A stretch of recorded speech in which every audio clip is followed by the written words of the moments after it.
नमस्कार। आज भारतीय शेयर बाजार की एक बड़ी उथल-पुथल पर बात करते हैं।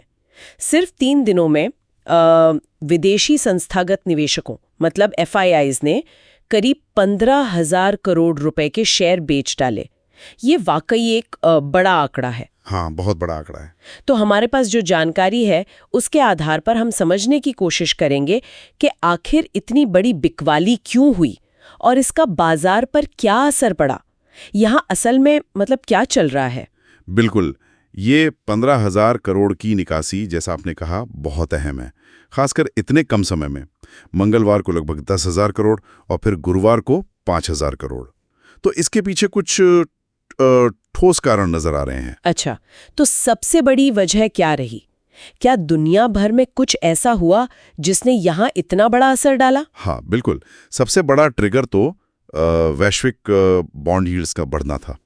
देखिए, अमेरिका में 10 साल की ट्रेजरी यील्ड 4.5% के पार चली गई और 30 साल वाली तो 5% के भी ऊपर। ओह! अब होता क्या है कि जब अमेरिका जैसे सुरक्षित माने जाने वाले बाजार में बॉन्ड्स पर इतना अच्छा रिटर्न मिलने लगता है तो निवेशक भारत जैसे उभरते बाजारों से, जिन्हें थोड़ा ज्यादा जोखिम भरा माना जाता है, पैसा निकालकर वहां लगाने लगते हैं।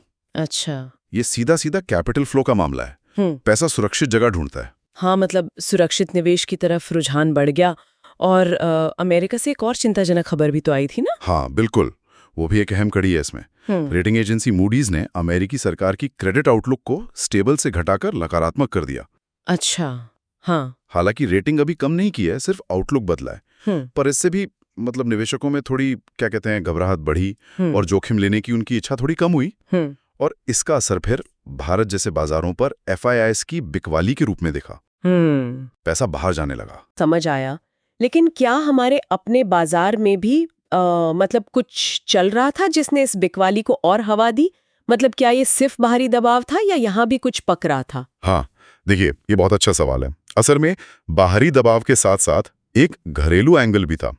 हुआ ये कि पिछले महीने सेंसेक्स और निफ्टी में करीब 10-15% की शानदार तेजी आई थी। हाँ, काफी अच्छी रैली थी। बिल्कुल। तो विदेशी संस्थागत निवेशकों यानी एफआईआईज ने इस बढ़त को एक मौके की तरह देखा, मुनाफा वसूलने का मौका। Profit booking. हाँ, प्रॉफिट बुकिंग।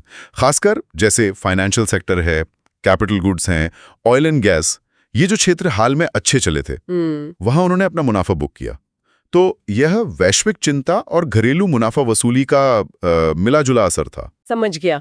तो एफआईआईज तो बेच रहे थे, लेकिन हमने ये भी सुना है कि घरेलू निवेशक मतलब हमारे म्यूचुअल फंड्स और बीमा कंपनियां जिन्हें डीआईआईज कहते हैं, वो काफी खरीदारी कर रहे हैं। क्या उन्होंने इस झटके को संभाला? कुछ असर हुआ उनकी खरीदारी का? हाँ, उन्होंने कोशिश जरूर की, इसमें कोई शक नहीं। घरेलू संस्थागत निवेशकों यानी डीआईआईज ने इन 3 दिनों में लगभग 3700 करोड़ रुपए की शुद्ध खरीदारी की। अच्छा, 3700 करोड़। हाँ, लेकिन एफआईआईज की बिकवाली का जो वॉल्यूम था, जो सैलाब था, लगभग 15,000 करोड़, वो बहुत ज्यादा था। मतलब डीआईआईज की खरीदारी उसे पूरी तरह से रोक नहीं पाई। एक तरह से उन्होंने सहारा देने की कोशिश की, कुछ शॉक एब्जॉर्ब किया, पर एफआईआईज का दबाव कहीं ज्यादा भारी था। तो इन सब का निचोड़ फिर बाजार पर कैसे दिखा? सेंसेक्स और निफ्टी पर क्या असर पड़ा कुल मिलाकर? हाँ, ये दिलचस्प बात है। इतनी भारी बिकवाली के बावजूद अगर आप देखें तो बाजार बहुत ज्यादा गिरे नहीं। हाँ, सही कहा। हाँ, दिन के दौरान सेंसेक्स और निफ्टी में 1.25% तक की उठापटक मतलब वॉलेटिलिटी जरूर दिखी। काफी उतार चढ़ाव था, लेकिन बंद होते होते वे लगभग सपाट या कह लीजिए मामूली गिरावट पर ही बंद हुए। अच्छा, लेकिन सेक्टर्स में फर्क दिखा होगा? बिल्कुल। बैंकिंग, ऑटो और रियलिटी स्टॉक्स में दबाव साफ नजर आ रहा था। वहां बिकवाली ज्यादा थी, जबकि एफएमसीजी और फार्मा जैसे जो डिफेंसिव माने जाते हैं, वो सेक्टर कुछ बेहतर कर रहे थे तुलनात्मक रूप से। और आपने अस्थिरता की बात की थी, वॉलेटिलिटी इंडेक्स विक्स, उसका क्या हुआ? हाँ, वो बड़ा है। इंडिया विक्स, जिसे बाजार के डर का मीटर भी कहते हैं, वो 18% के लेवल से उछलकर 21% के आसपास पहुंच गया। ओह, काफी उछाले ये तो। हाँ, ये साफ संकेत है कि बाजार में अनिश्चितता और घबराहट का माहौल है। भले ही इंडेक्स ज्यादा ना गिरा हो, पर अंदर ही अंदर बेचैनी है। ठीक है, तो अब आगे क्या देखना है? निवेशकों को किन चीजों पर खास नजर रखनी चाहिए? इसका कुल मिलाकर मतलब क्या निकल रहा है अभी के लिए? देखिए, कुछ अहम संकेत हैं जिन पे ध्यान देना होगा आगे। सबसे पहले तो यही वैश्विक बॉन्ड यील्ड्स, खासकर अमेरिका और जापान की। अगर ये ऊंची बनी रहती हैं तो एफआईआईज का बिकवाली दबाव जारी रह सकता है। इक्विटी के लिए ये अच्छा नहीं है। सही। दूसरा, अमेरिकी क्रेडिट रेटिंग एजेंसीज की तरफ से कोई और अपडेट आता है या नहीं। जैसे मूडीज ने आउटलुक नेगेटिव किया, क्या S&P या फिच भी कुछ करते हैं, उस पर नजर रखनी होगी। ठीक है। और तीसरा, और ये बहुत जरूरी है, FII और DII के रोजाना के आंकड़े। नेट फ्लो क्या रहता है, क्या DIIs खरीदारी जारी रखते हैं और FIIs की बिकवाली कम होती है, ये रोज ट्रैक करना होगा। हाँ, ये तो रोज की कहानी है आजकल। बिल्कुल। चौथा, हमारी अपनी अर्थव्यवस्था के आंकड़े, जैसे महंगाई दर क्या रहती है, GDP ग्रोथ कैसी है और RBI आगे ब्याज दरों पर क्या फैसले लेता है, ये सब घरेलू सेंटिमेंट को तय करेंगे। और पांचवा और आखिर में इंडिया VIX जैसे अस्थिरता सूचकांक, इन पर नजर रखनी होगी। ये बताते हैं कि बाजार में डर कितना है या कम हो रहा है।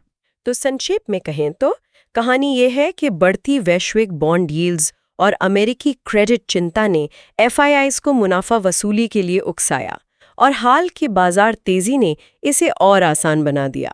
DIIs ने मुकाबला तो किया पर पूरी तरह हावी नहीं हो पाए। बिल्कुल सही कहा आपने, एकदम सटीक सारांश है ये। अभी रुझान तो यही है कि पैसा इक्विटी से निकलकर बॉन्ड्स जैसी सुरक्षित जगहों पर जा रहा है। लेकिन हाँ, तस्वीर बदल भी सकती है। अगर वैश्विक यील्ड्स थोड़ी स्थिर हो जाएं, नीचे आ जाएं और घरेलू निवेश मजबूत बना रहे तो बाजार का सेंटिमेंट फिर से सुधर सकता है। तो यहाँ एक सोचने वाली बात ये रह जाती है कि मौजूदा रुझान को पलटने के लिए, मतलब वैश्विक यील्ड्स को नीचे लाने के लिए या फिर घरेलू खरीदारी को और ज्यादा ताकतवर बनाने के लिए कौन से बड़े बदलाव या कहिए कि ट्रिगर देखने पड़ सकते हैं, इस पर नजर रखनी होगी। बिल्कुल, ये अहम सवाल है आगे के लिए।